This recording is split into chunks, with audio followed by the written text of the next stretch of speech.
لفظ پاکستان کے خالق چودھری رحمت علی کا جب برطانیہ میں انتقال ہوا تو ان کا جنازہ پڑھانے کے لیے 17 روز تک کوئی مسلمان نہ مل سکا۔ جب 18ویں روز ایک مصری نے ان کی نماز جنازہ پڑھائی تو غیر مسلم گوروں نے انہیں امانتاً دفن کیا اور ان کی قبر پر قطبہ تک نہ لگایا گیا۔ چودھری رحمت علی نے انتقال سے پہلے یہ وصیت کی تھی کہ ان کا جسد خاکی پاکستان لے جا کر لاہور میں تدفین کی جائے۔ تاہم آج 70 برس گزر گئے لیکن ان کا جسد خاکی پاکستان نہ لایا جا سکا۔ چودھری رحمت علی کی روح آج بھی اس انتظار میں ہے کہ ان کے جسد خاکی کو پاکستان لا کر لاہور میں دفن کیا جائے۔ اس لیے یہ کہا جائے تو بے جا نہ ہوگا کہ چودھری رحمت علی پاکستانی قوم کی محسن کشی کا شکار ہونے والے پہلے پاکستانی تھے۔ 16 نومبر سن 1897 کو جنم لے کر 3 فروری سن 1951 کی دوپہر ہمیشہ کے لیے آنکھیں بند کر لینے والے چودھری رحمت علی کے بارے میں ایک عام پاکستانی بس اتنا ہی جانتا ہے کہ انہوں نے لفظ پاکستان تخلیق کیا تھا۔ اس کے علاوہ ہم ان حقائق سے واقف نہیں کہ انہوں نے تنہا کس طرح تحریک پاکستان چلائی اور اس تصور کو یوں عام کیا کہ ہندو اکثریت لفظ پاکستان سے خوف کھانے لگی۔ چودھری رحمت علی گوجر نے بر صغیر میں پہلی بار ایک آزاد اور خود مختار مسلم ریاست کا تصور ہی پیش نہیں کیا بلکہ عقلی، تاریخی اور منطقی دلائل سے اس تصور کو حقیقی اور عملی خاکے میں بھی ڈالا اور اسے ایک نام بھی عطا کیا۔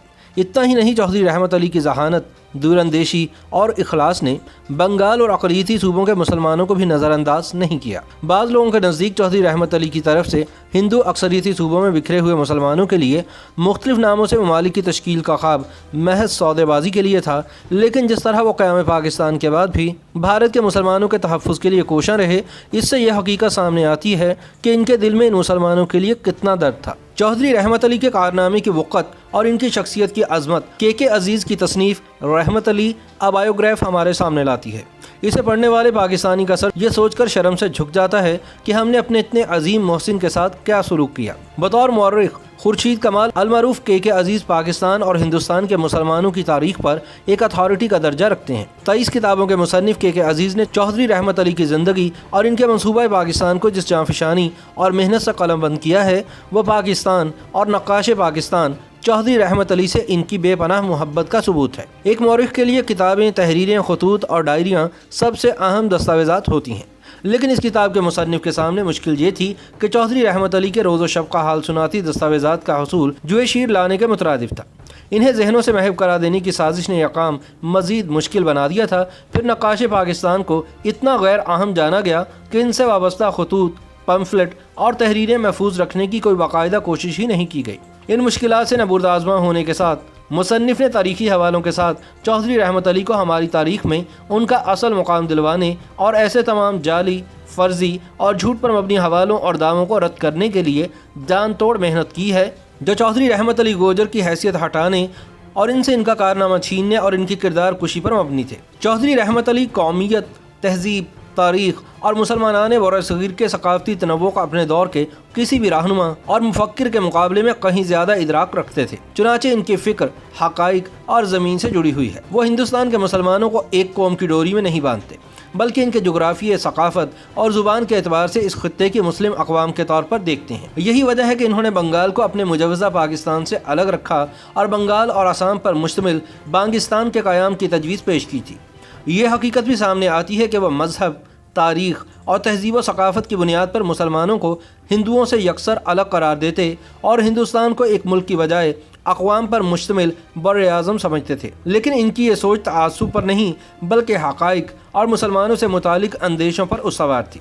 پاکستان بننے کے بعد ایک موقع پر انہوں نے پاکستان کی کابینہ میں کسی ہندو وزیر کے نہ ہونے پر سوال اٹھایا۔ اسی طرح صوبائی شناخت کے خلاف ابتدا میں جو سخت غیر رویے اپنائے گئے، چودھری رحمت علی ان کے بھی خلاف تھے۔ وہ سندھی، پنجابی، بلوچ اور پختون کی پہچان کو فطری سمجھتے تھے اور اس کے اظہار کو پاکستانیت کے خلاف نہیں گردانتے تھے۔ ان کی زندگی کا مطالعہ کیا جائے تو چودھری رحمت علی ایک ایسے ہیرو کے طور پر سامنے آتے ہیں جس کا خلوص، عشق اور لگن بے مثال ہیں، جو اپنے مقصد کی خاطر شادی کے بندھن میں بھی نہیں بنتا، جس کا کردار بے داغ ہے، جو اپنی جنگ اکیلا لڑتا ہے اور ہٹلر کی نازی جماعت سمیت غیروں کی طرف سے آنے والی مالی مدد کی ہر پیشکش کو ٹھکرا دیتا ہے۔ ایک ایسا شخص جس کی مخالفت، حمایت، دوستی اور دشمنی سب اپنے مشن سے جڑی ہے۔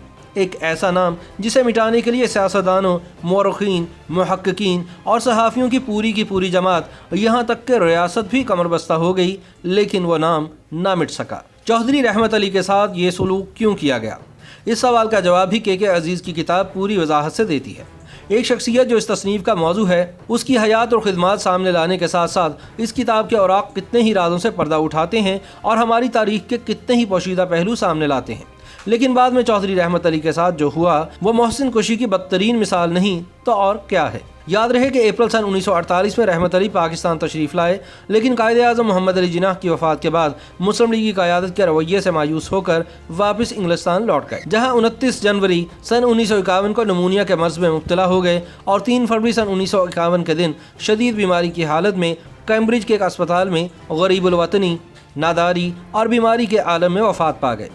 چودھری رحمت علی کا جسد خاکی انگلستان کے شہر کیمبرج کے قبرستان میں آج بھی امانتاً دفن ہے، کیونکہ ان کی خواہش تھی کہ ان کو لاہور میں دفن کیا جائے۔ ان کی تدفین کے اخراجات ان کے کالج نے برداشت کیے، جہاں چودھری رحمت علی کی ایک تحریر محفوظ ہے جس میں لکھا ہے کہ اگر ان کی قوم یا ان کے رشتہ دار ان کی میت ان کے وطن واپس لے جانا چاہیں تو ان کو سہولت فراہم کی جائے۔ چودھری رحمت علی کی روح آج بھی اس انتظار میں ہے کہ ان کا جسد خاکی پاکستان واپس لا کر لاہور میں دفن کیا جائے۔